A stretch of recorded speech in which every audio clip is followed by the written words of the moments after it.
Hello, everyone, and welcome to the launch of our Net Zero Policy Network. We are delighted you all could make it so promptly today.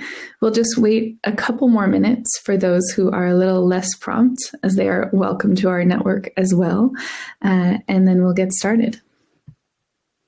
And thanks for saying hi in the chat. Well, we have a packed agenda today, so I'm going to kick us off, and I don't think anyone will mind catching up with us if they join a little bit later. My name is Kaya Axelson, and I'm the head of policy and partnerships at Oxford Net Zero, which is a university-wide research program at Oxford thinking about pathways to net zero.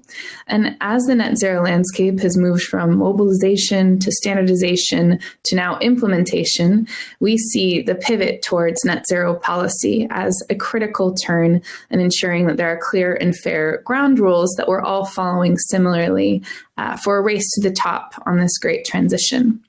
And so we have paired up today with Normative, many partners across the groups, NGOs, civil society, government, academia, and business who are working towards clear and fair and aligned ground rules for the net zero economy. And seeing a need for a network in the landscape to broadcast, share information, and work together, we thought we would try something. And so today we're extremely excited to have you all at the launch of what we hope will become a thriving community, sharing information and advancing towards a common goal across jurisdictions and domains internationally. I'm going to just go through a little bit of housekeeping today. We'd really like this to be an active part of an active program. So we encourage continued conversation in the chat.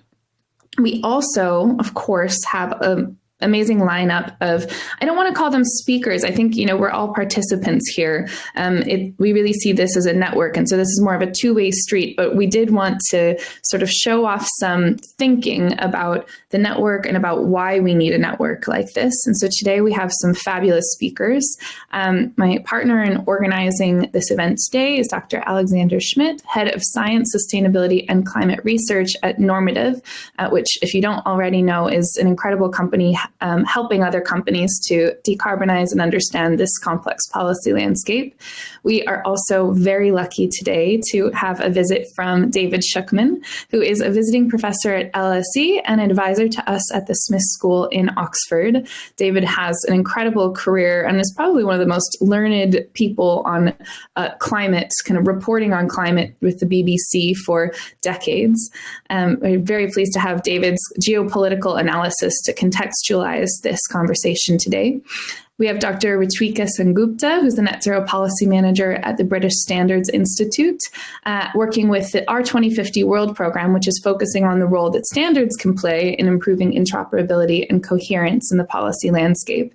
And last but not least, Julie Siegel, who's a Senior Manager at Climate Finance Environmental Defence Canada, who's going to tell us some of her recent victories, I will call them victories, in Canada, aligning climate finance and regulation. So we're delighted to have you all today, but we also wanted to get a sense a little bit of who else is in the room kicking off this network. So we'll have a 1-hour conversation. The webinar will be recorded, so keep that in mind if you're sharing anything. We'd like you to submit questions throughout, and we will collect them in response. So if you just have any comments or strategic advice or questions throughout the session, please put them into the Q&A. And then there'll be a post-webinar survey, because part of the purpose of this is to set the strategy for the network. So I am going to first start us off before kind of we set the stage on the landscape and some trends we're seeing in net zero policy and regulation. I just wanted to get a sense of who's here with us today across the different stakeholder groups. So we're going to start a poll, and you can also feel free to introduce yourself in the chat throughout.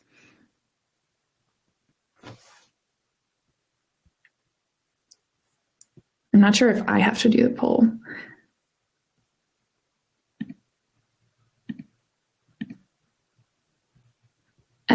If you could keep introducing yourself in the chat, and maybe just say, are you from academia? Are you from the private sector? Are you from the public sector? Are you working on policy within government? Or are you none of those groups? The poll is actually also available in the polls tab. So if you just have a look, everyone, at the kind of right-hand side of your screen, you see your polls, and there you can access the poll now to input your response.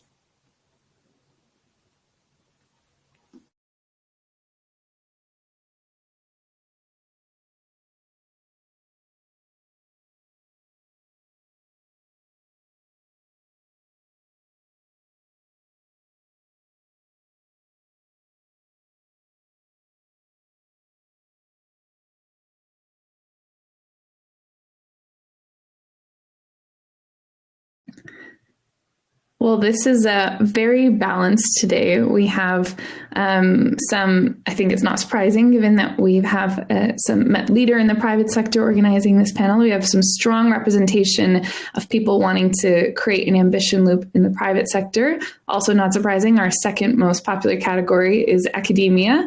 We also have some strong support from civil society, but I'm also seeing that perhaps our network needs to expand in the standard setting and policymaking space. So this really helps us to understand kind of who we are today and how that might inform our strategy. Thank you very much for voting in the poll.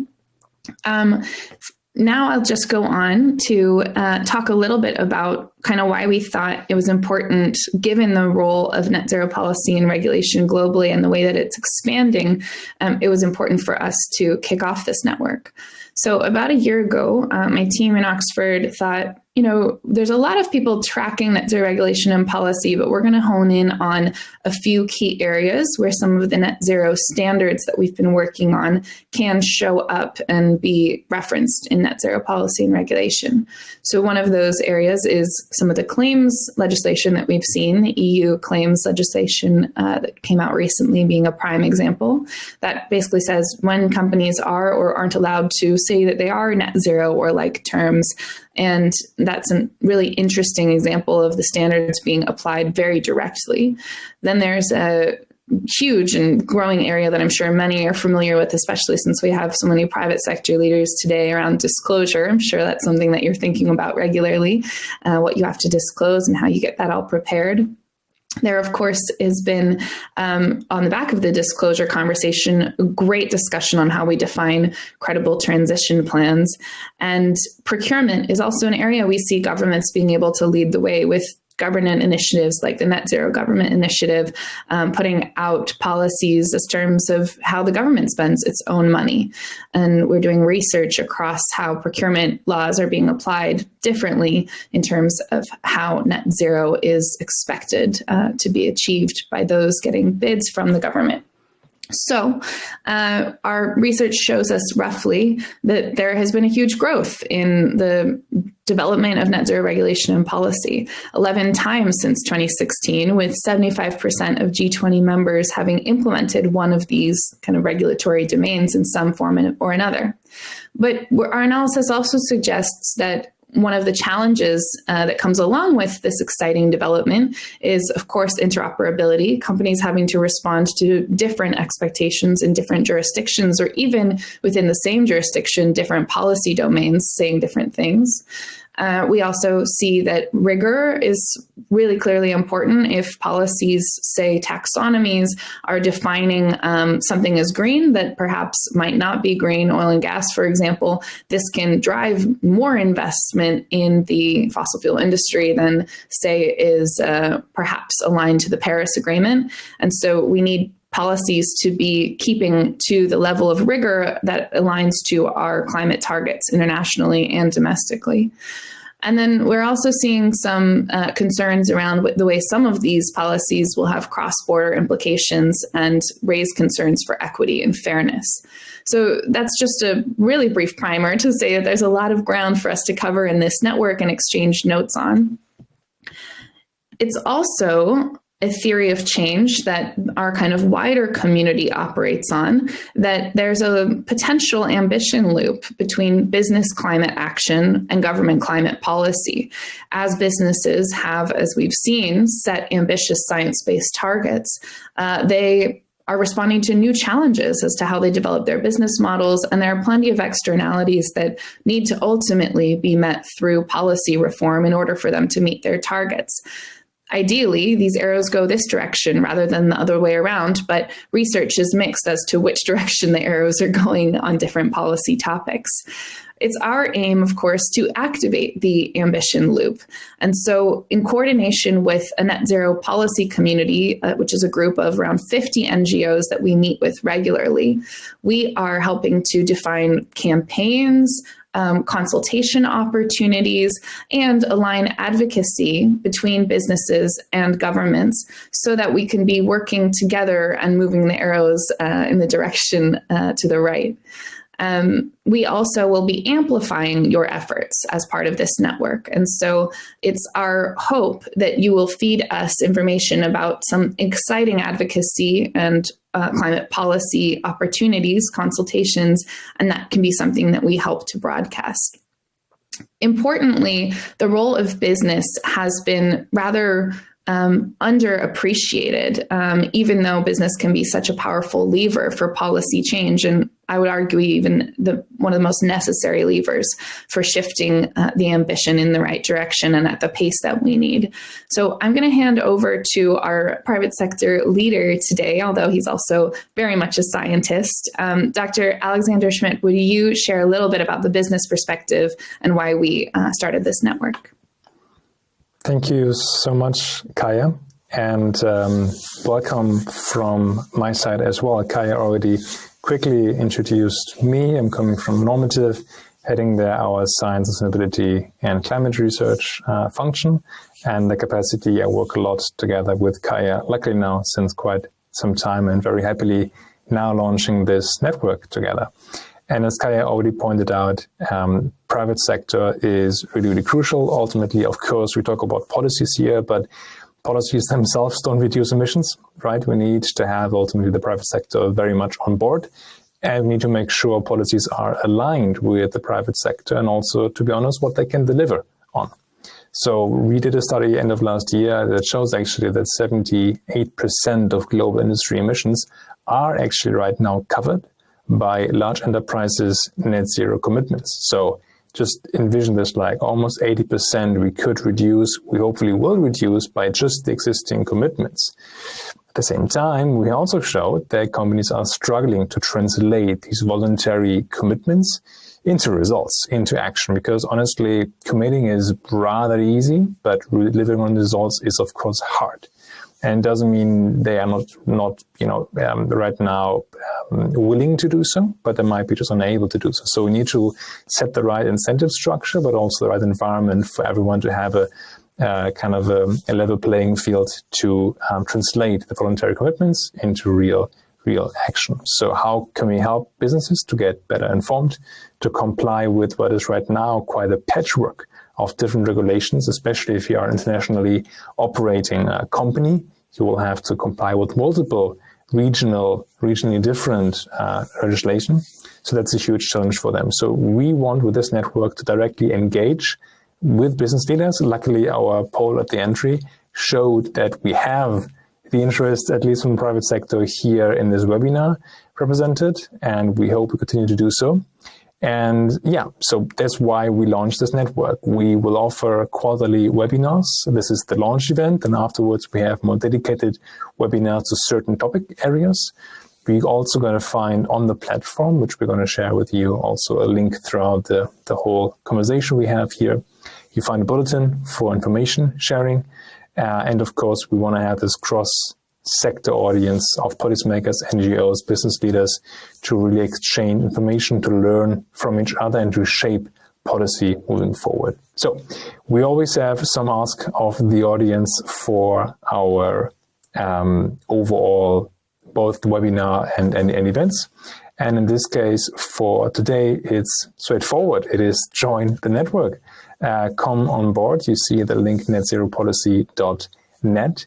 And it's a super easy registration form we would ask you to fill in to connect with us, to stay informed on what is on our agenda, and to participate in the process that we have just mapped out. So to also better understand where actually you're coming from in terms of your interest, your needs, I would like to start a second poll. So now that we all are getting a bit more familiar with the platform we are on here, you will now see a second poll launched in the poll tab, where we ask you, why actually are you here? Not that you're not welcome, but what are you doing here? So what do you want with the network? I want to engage in this network by, let us know, staying up to date about net zero policy through our newsletters, for example, quarterly updates and webinars, finding out about public consultations, learning about advocacy opportunities, and or sharing your own contributions and your own learnings. With this, you really help us to also shape better where we put more emphasis on, or to just get to know a bit better where you are coming from. Because ultimately, this platform is for you. This platform is, we are kind of facilitating the exchange between all of you here. So let's see. And please keep voting, keep submitting your responses. What I see right now is that we have a close race between staying up to date. That speaks to, you want to be informed about policy activities and you want to attend, to participate in the webinars. Consultations are also relevant. And of course, sharing your own contributions and learnings. Interesting. So we're going to definitely take this on board. So the information piece and the attendance and webinars. We definitely also want to encourage a proactive element here where you can get in, interact with policymakers. So we'll keep those in mind. Thank you everyone for responding. And with this, I would like to hand it back to Kaya. Thanks so much, Alex, and everyone. That's really helpful for us, and just helpful to know even that having a quarterly call where we talk about the latest policy and regulation is helpful to folks. I know it's helpful to me in my work. So I'm actually going to go back to our first speaker, who's going to help us set the stage and zoom out. David Schuckman comes to us after 40 years as a leading correspondent for BBC News, as the BBC's first ever science editor, which I think is just incredible. I'm hoping that's correct from your bio, David. Focusing on explaining to the public the most complex questions, especially climate change. And David, as I mentioned, works with LSE and luckily us at the Smith School in Oxford. David, you and I were having a fascinating discussion the other day about the geopolitical and domestic issues around net zero. They're far from straightforward. This is not an easy landscape for us to be working on. And at the same time, policy and regulation is taking off. The horse has definitely left the stables. And I'm hearing words like the inevitable policy response to climate change. There's sort of two different narratives here.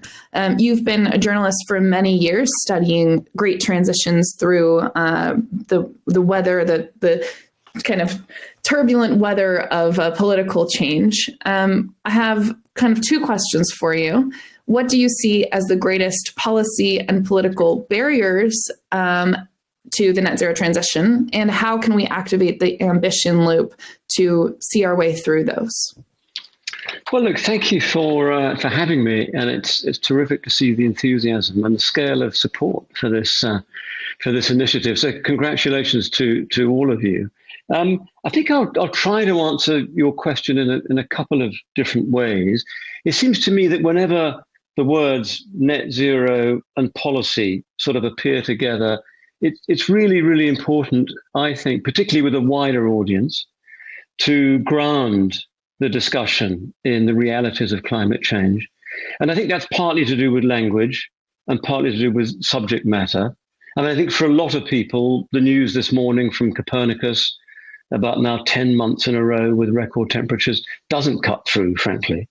I think it's better to talk in terms of really quite gritty, practical examples, and that every discussion about net zero should include some of this. So we're coming up to the second anniversary of the day, Britain's hottest day, 40 degrees plus, July the 19th, 2022, when London ran out of fire engines.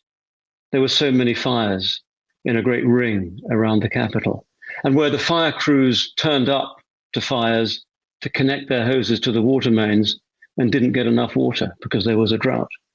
So when people, I think, talk about climate change, I think we need to find new narratives which actually resonate with people. Also on that day, and I find that this story surprises and shocks people, but I think hopefully in a positive way, one of the biggest hospitals in London, the computer server holding all the patient records overheated, which initially wasn't a problem because the backup kicked in, but then that overheated.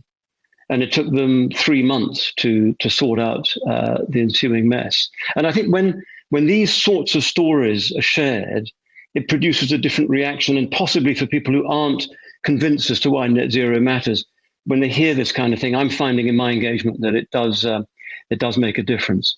Kaya, you also asked about barriers. I think one that we really need to be aware of, and it's something that Isaac Newton would recognize, was it force and reaction, action and reaction. I mean, for every bold, ambitious, useful, progressive step forward on the net zero agenda, there's a reaction. And we all know who I'm referring to, and they're extremely motivated, vested interests always are. And the greater the pressures, the greater the reaction. And I think it's just worth bearing in mind that we're looking now really at a very well-funded, extremely intelligently staffed ecosystem of resistance. And I know people in oil and gas and like talking to them, and I know there are arguments about engagement or divestment, but that's a fact. Every step forward is met and resisted, and that needs to be thought through, and people, I think everybody in this space needs to be aware of. So I've been a bit gloomy. Final point, though, to get to one of your questions. Something that I've been really heartened by when it comes to net zero is local initiatives. And I think while we see political uncertainty at the national level, and we see policy flip-flopping or rowing back, as we're seeing in the UK now, and we may in the future see in the States, for example, I think there are some fantastic initiatives, which initially I didn't think could do very much. But in the last few years, I've been more and more impressed by some of the work that I've seen, where you've got public-private partnerships, businesses large and small, actually being very open and honest together. And I'm delighted to see Melissa Rackham from OES Net Zero in Hull, where I've been supporting their great project, is on this webinar, because something remarkable has happened up there, where people running organizations, public and private sector, getting together, sharing ideas, sharing failures, sharing successes in a way that just hasn't happened before. And I think if national government could properly see the kind of progress being made at a local level, it would be inspirational and might help encourage them to provide the consistency and the joined up thinking that those local efforts are desperately calling for. I'm sure that's my 4 minutes up, but really keen to sort of hear the questions later. Thank you, David. That's a gorgeous 4 minutes and a hopeful note. I was going to say, if you hadn't brought in that final note, that, there isn't a moment of progress in history in which a powerful and broad group of coordinated and organized people couldn't overcome entrenchment through vested interests. And I think that that's part of what we're all doing here today. We're keeping our narrative strong and coordinating up so that we can stay informed and support each other at that local level and at that international level. So really appreciate you kind of bringing the heat and the political moment back to us. We're actually on very good time here. So I'm going to be a little cheeky and ask you a follow-up question. What do governments need to hear from businesses and civil society and academia in order to activate that ambition loop, in your view? Well, I think shining examples, and there are lots of them, of where this works and how people want to do it and how they're really making productive and constructive steps together at the local level, but with some national unlocking, whether it's grid connections or finance in the right sense or all kinds of other ways, could make a huge leap forward. And then I think the other key part that I think does motivate governments of different political persuasions is the fear of missing out. And I think what we're seeing now is that the tectonic plates of global industry are moving, obviously on a staggering scale in China, but then with Biden and the Inflation Reduction Act, and then to an extent across the EU and other countries. And I thought it was remarkable. I don't often watch it, but I do see clips of GB News, and the amazing motoring journalist Quentin Wilson was on that channel with Jacob Rees-Mogg, the Conservative politician, and who was pushing him on the, quote, failures of electric vehicles. And Quentin Wilson, rightly, I thought, didn't mention climate or sustainability.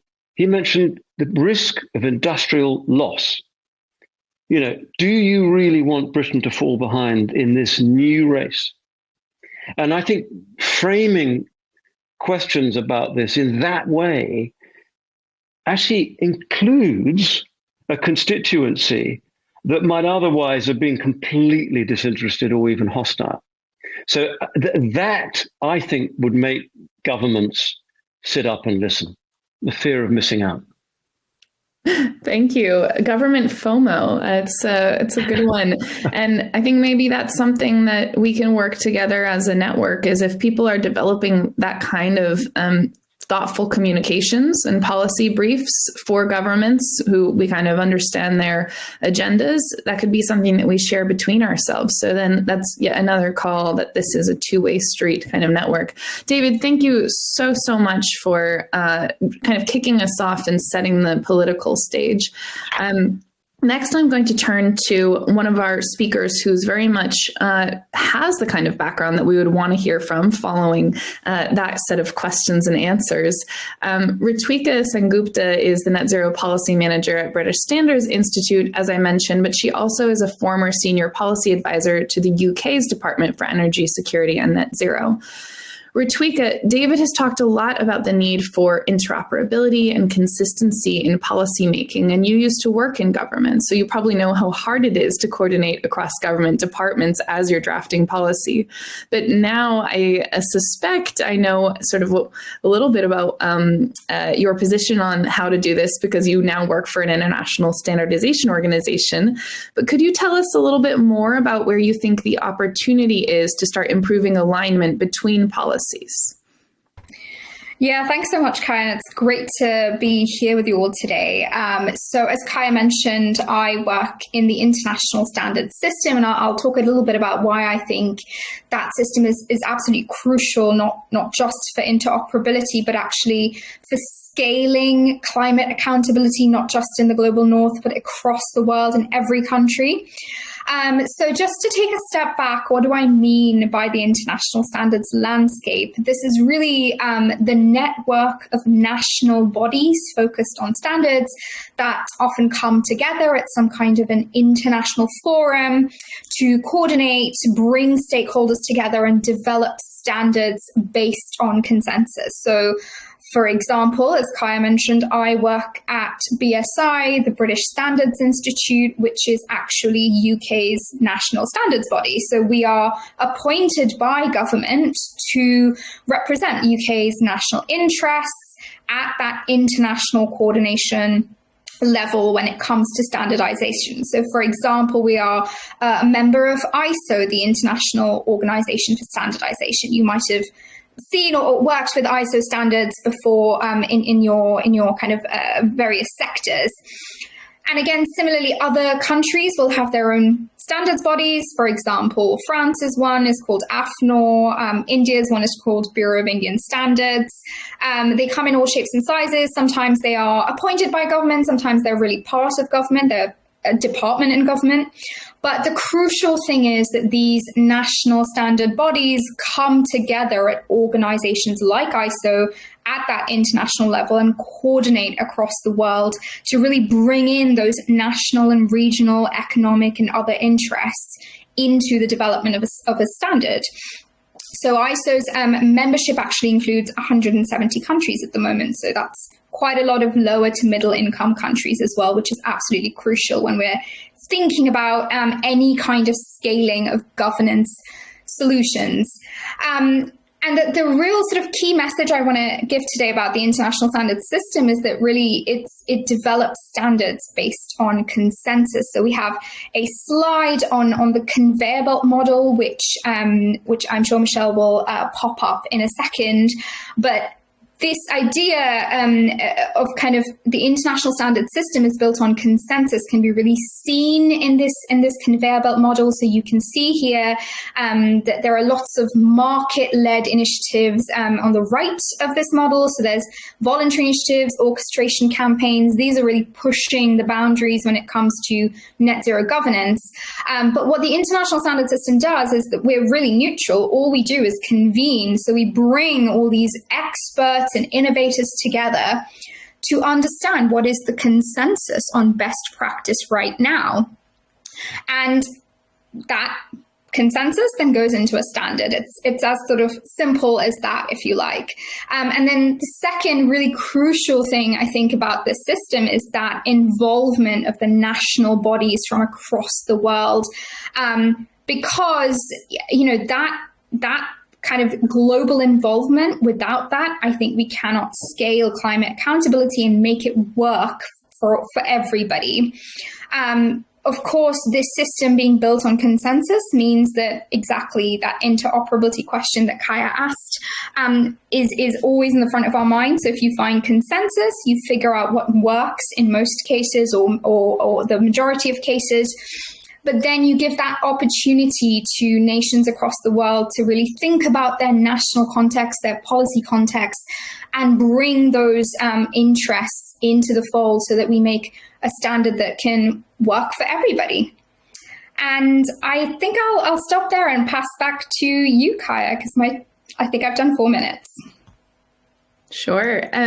You all are very, very well behaved. I'm hoping that this network is not as well behaved as you are. We need to both have rule makers and rule breakers in this network to overcome barriers in the net zero transition. But on timekeeping, I'll take it. So, Rashwika, I have a follow-up question for you, which is, how can a network like this help the public sector grow awareness about the standards out there? And what should we be doing as we build this network with governments and standard bodies in mind? Yeah, so I think this network, the biggest opportunity, I think, Kaya, is to really connect to those public services and public bodies or public adjacent bodies that are kind of delivering invisible solutions. So I talked a lot about standard bodies and national standard bodies, but there are other counterparts that deliver sort of the other aspects of governance, like checking the standards, making sure those who are providing certification schemes are doing a good job. So, for example, in the UK, we have a national accreditation body, UCAS. We have a national measurement body, NPL, National Physical Laboratory. And those kinds of counterparts are in every country, and they really underpin policymaking. A lot of the infrastructure on which policymaking is based is often around using these services in that country's context. So if we don't empower those institutions in every country to really use their expertise for net zero, we're really missing out. We can't scale. We'll get to a point where we have these great frameworks, and then, as soon as we try and put it into practice, we haven't got the infrastructure ready. So for me, this network is an amazing opportunity to connect the huge climate action community and their passion to those national bodies, we call them quality infrastructure bodies, across the world, who are incredibly knowledgeable about how to deliver accountability, so that we can just connect those two expertise, climate action and accountability, and just scale it worldwide. Thank you. That's such good, concrete, strategic advice. And I can see my team in the background thinking, okay, Kaya's writing down a research project for us to go and find every one of those, you call it policy adjacent bodies, and drag them into the network. So we can help. You can help. I want everyone to say we can help. And I think that's what this is really about. So I think as Ruchika was speaking, you might be thinking, who's missing from this conversation that needs to? This is what you would call a soft launch with really friends and family who are working on this. And it is about reaching beyond friends and family and making sure it's not what we call an echo chamber network, but a much broader network of folks who work in non-climate related work that are instrumental to the policy and regulatory landscape shifting.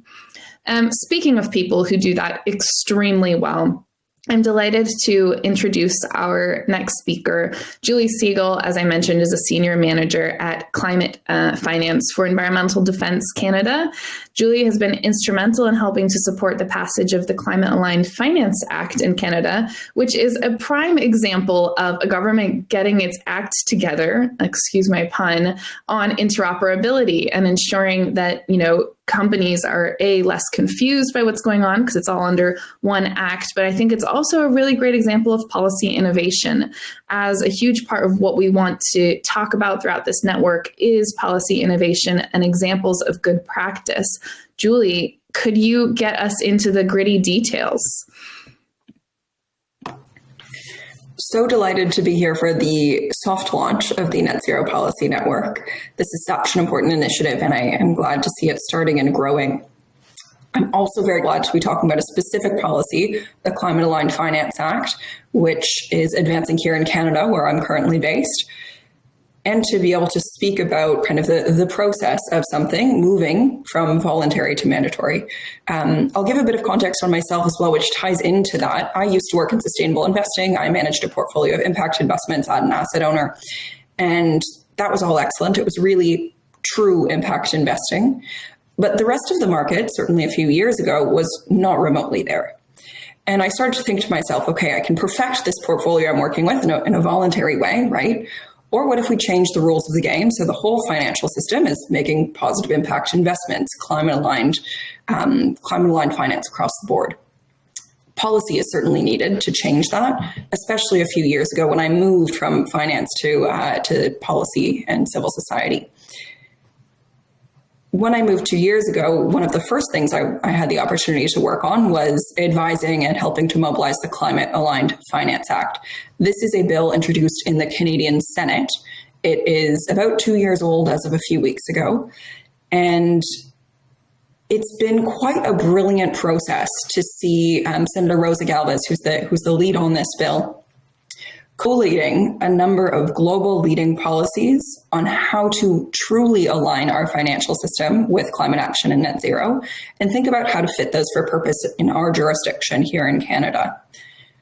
This, of course, is focusing on the private financial sector, recognizing that all forms of finance and investment need to align with the government's commitments under the Paris Agreement and nationally, if the country is going to succeed in meeting those climate commitments of net zero by 2050 and the short-term and term targets in 2030 and sooner.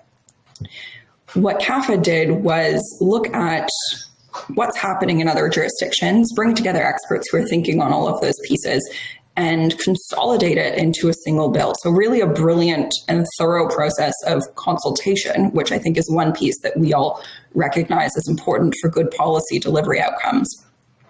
Some of the key pieces here to get even more specific, looking at, I'm sure many of you are coming from EU or UK at the moment.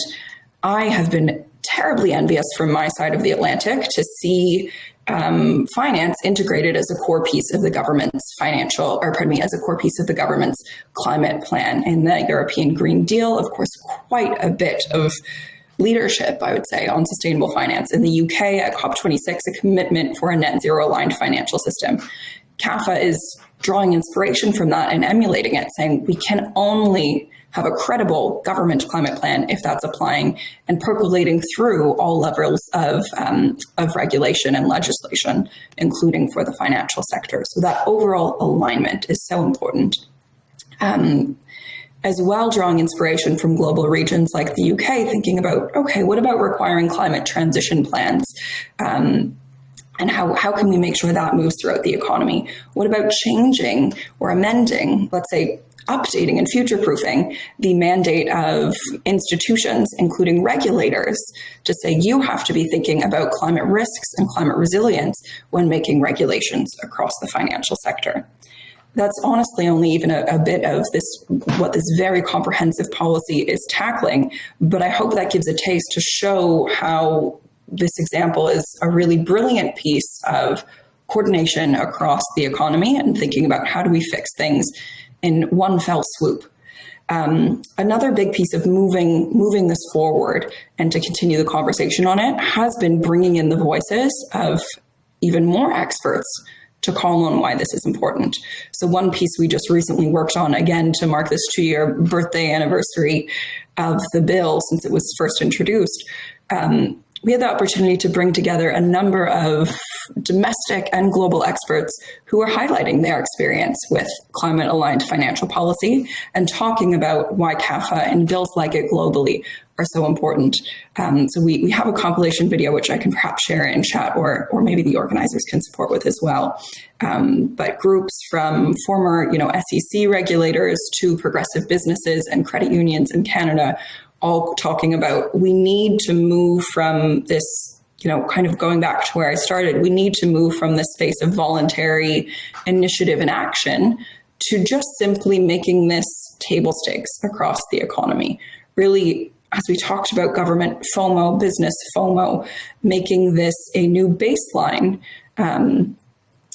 for how finance works, how business works, and future-proofing our economy to do what needs to be done to deliver on net zero and the climate transition.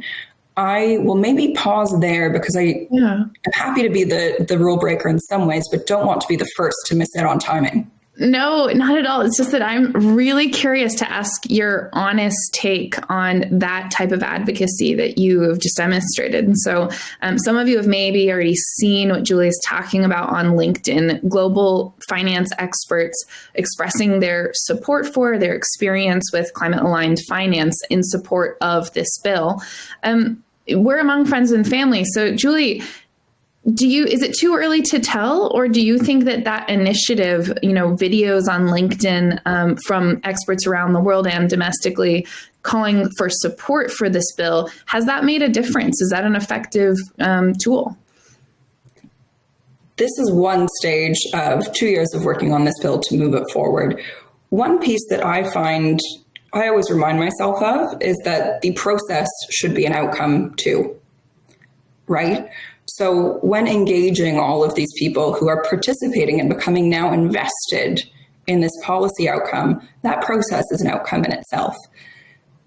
That's one piece. And then a secondary piece is, absolutely you have to hope so, because these are voices that the government should be listening to in setting policy. And I don't just mean that because these are business leaders. The government should be listening to all levels of independent climate experts, of course, their whole populace. But in the interim of an election, which happens every little bit, these types of communication tools, I think, are very helpful to show policymakers real support for a policy that can either bring it to their attention or even give them, as people who are policymakers, the space to move forward with something that might seem ambitious until that normative change around it being something that's wanted happens. I like that. A gorgeous way to put it, that the process is an outcome. I think you've really put the Climate Aligned Finance Act on the map. It was definitely not on my radar until it started popping up all over my LinkedIn. And now I know as a researcher that I can cite this as a case study of interoperable and consultative policy. So I think you've already demonstrated the outcome is the process there. thanks very much for your work on that, for highlighting best practice and some of the best of what we'd like to see out of this network. As Alex mentioned, this is not a passive network. We will be asking others to introduce videos like, what you've done. And is it too late for some of the folks on this call to submit a video themselves in support of CAFA? Would be delighted to see more videos in support of CAFA. I think please feel free to reach out if you're interested in that, and maybe we can also share directly some of the guidance that we prepared to help people understand what I think most people on this call probably enjoy reading legislation, but in case there are a few who don't, we do have some resources to help you avoid that. We love that. There's some mixed reactions to that.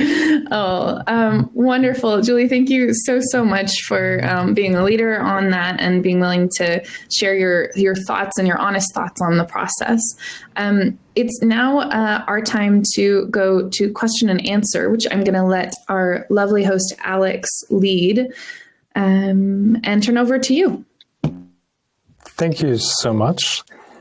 I must admit that I don't see actually any questions submitted so far through the platform.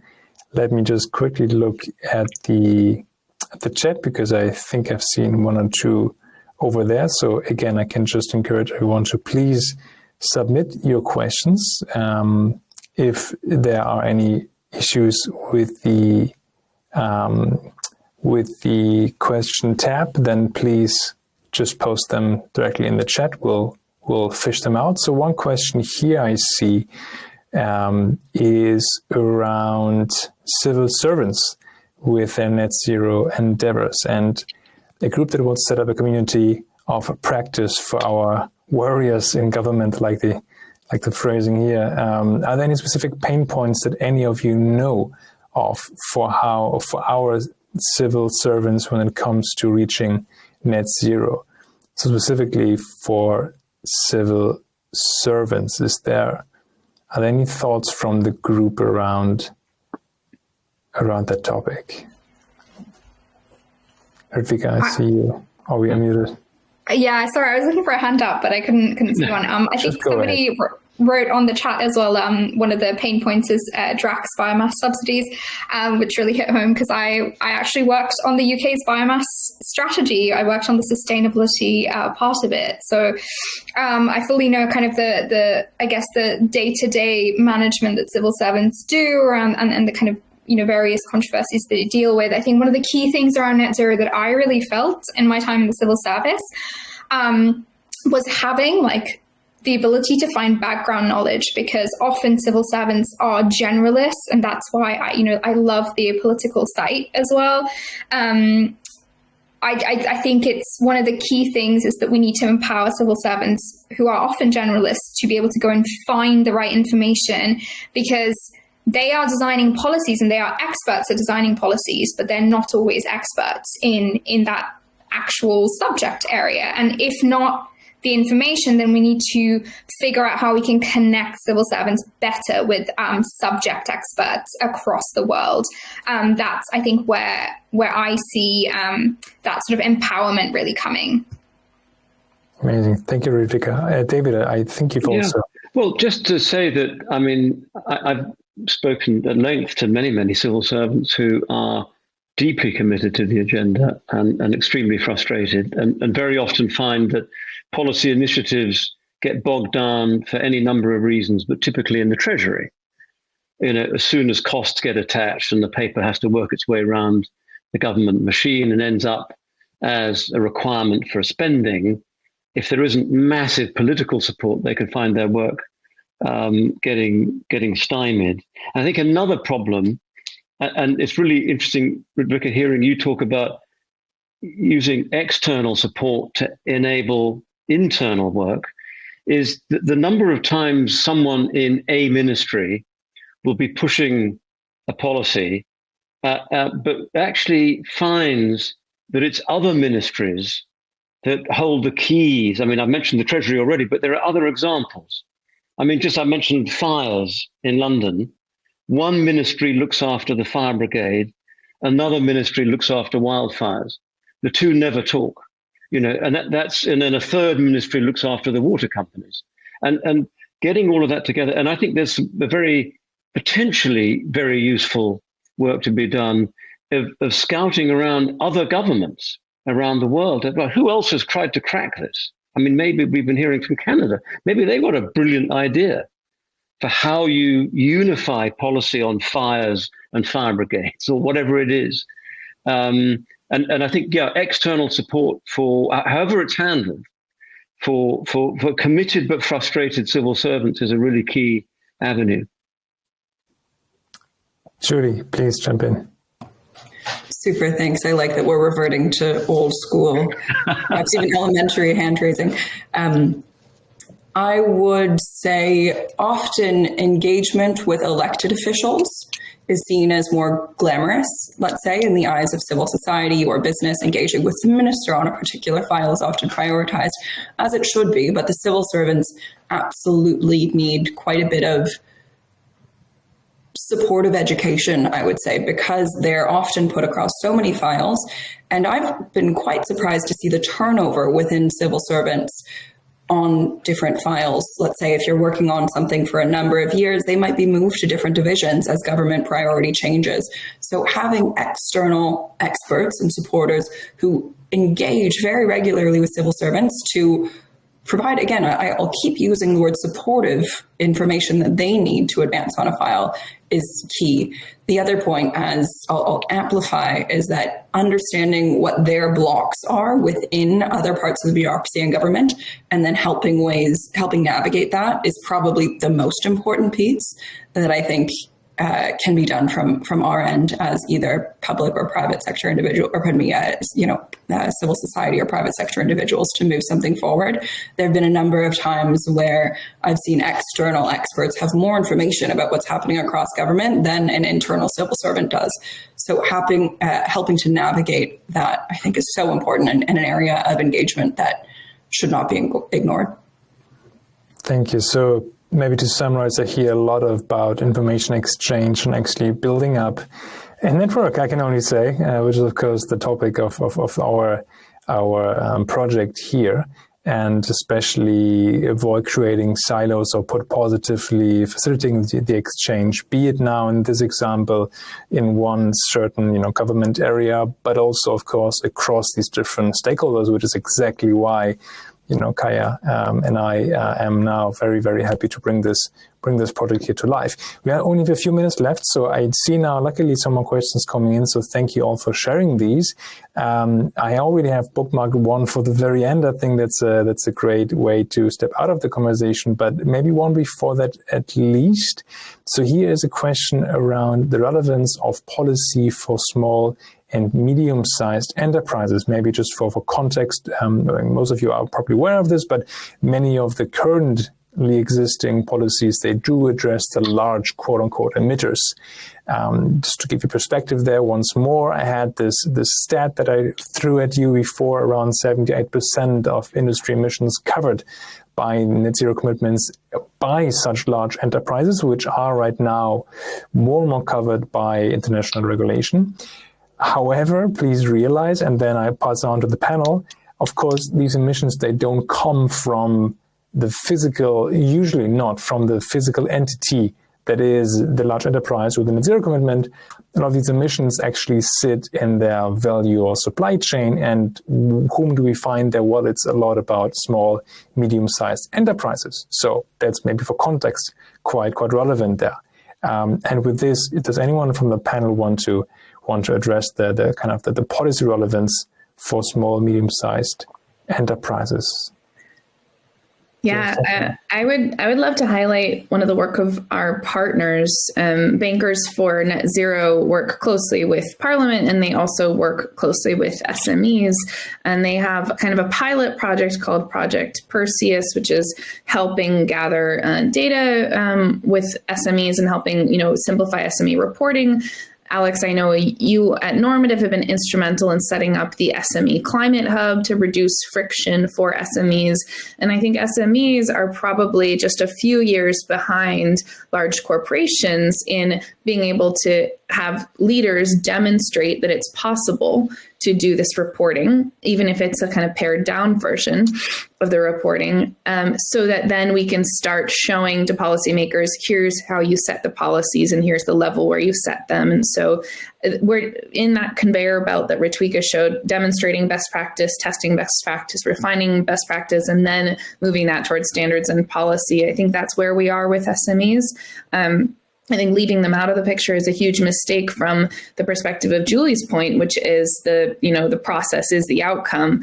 We have to be testing policymaking with them just to get them engaged in the conversation. And that's how you change society. Because I think one of my favorite moments in political philosophy is in Václav Havel's Summer Meditations. He talks about a moment where every shop corner has a sign on the window, kind of representing support for the government, and those signs start to one by one fall down. And that was the crumbling of the empire that was not favorable at the time for many small business owners. And I think we can have such a generative and positive force by bringing them in.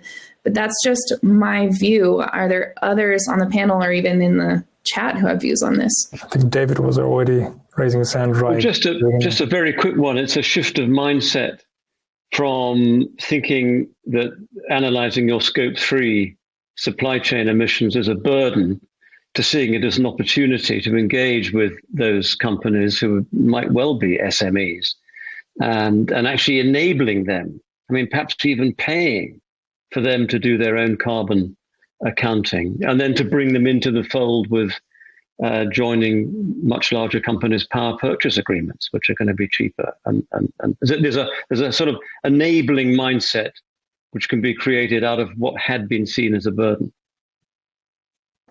Ritwika, I know that you also want to add. Yeah, just a quick one. I think sort of really great to hear all the sort of different thoughts set out. I think crucially, it's really important to have SMEs in the room when we're thinking about rule setting and the kind of frameworks that we're developing. In principle, what we want to achieve remains the same, but how we get there might be a little bit different for an SME, and what they can actually put into action might be a little bit different.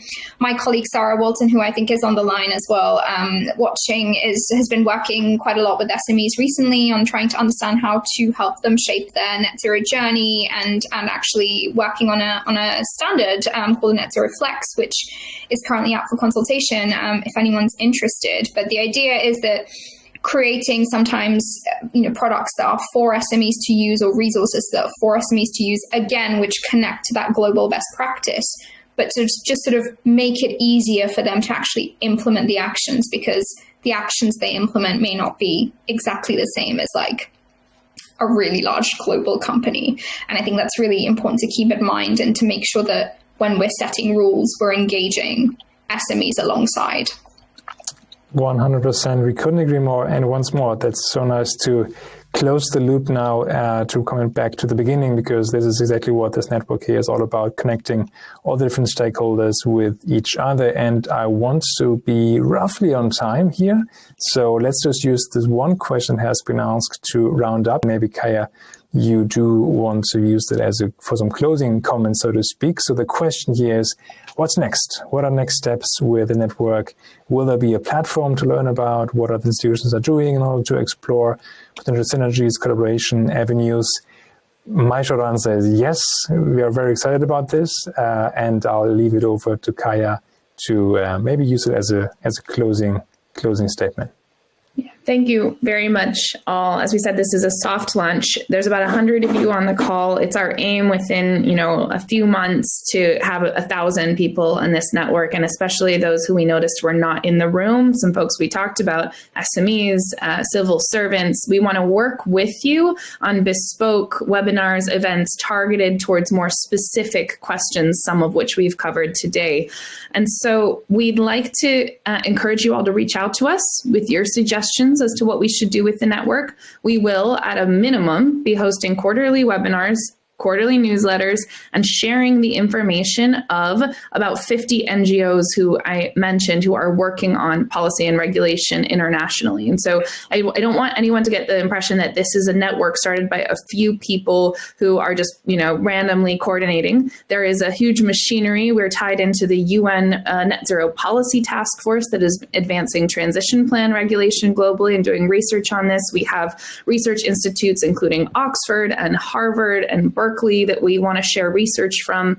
I saw lots of other academics on the chat. We encourage you to send in your research. And we have a gorgeous platform built by Normative, which is a website, which you'll see has kind of space holders. It's not finished, it's under construction for blog posts. So there's some sample blog posts. You can imagine that as space like for your advertising here. And it's really the opposite of advertising. It is, we're working for the good of the public, and it is a public service that we're building together. We need your help to make it a success. So please reach out to us. If you'd like to reach out to us with thoughts and questions, our generic email is netzero@ouce.ox.ac.uk. I'm sure Matilda is already putting it in the chat. And if you know us personally, also reach out by email. And my last call to action, as we always will have a call to action, this is not a passive network. Invite 5 people to the network, especially those that we've mentioned, and follow Julie's recommendations to post a video on the Climate Aligned Finance Act.